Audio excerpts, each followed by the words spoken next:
So இப்போ வந்து preparation of picric acid from phenol பார்க்கலாம். ஸோ நைட்ரேஷன் ப்ராசஸில் தான் இது நடக்கும். ஸோ ஃபர்ஸ்ட் வந்து ஃபீனால்.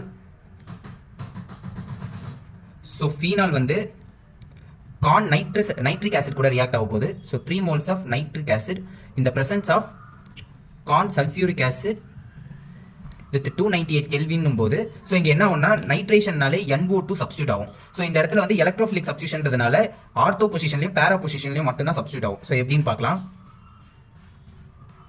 ஸோ வந்து ஃபீனாலில் ஆர்த்தோ அண்ட் பேரா பொசிஷன்னா இந்த 2 இடம் தான் ortho position. So NO2 and பேரா பொசிஷனில் கீழே. ஸோ 3 moles ஆஃப் வாட்டர் வெளியே வரும். ஓகேவா, இங்கே 3 moles எடுத்துருக்கோம். ஸோ NO2 3 NO2 சப்ஸ்டியூட் ஆகுது. மிச்சம் இருக்கிற OH கூட இந்த இங்கே இருக்கிற 3 இடத்துல இருக்க H சேர்ந்து 3 moles ஆஃப் வாட்டர் ரிலீஸ் ஆகிடும். ஸோ இதுக்கு IUPAC எப்படி எழுதலாம்னா 2,4,6 ட்ரை நைட்ரோ ஃபீனால் இதுவும் எழுதலாம். இல்லைன்னா இதை பிக்ரிக் ஆசிட்னு சொல்லலாம்.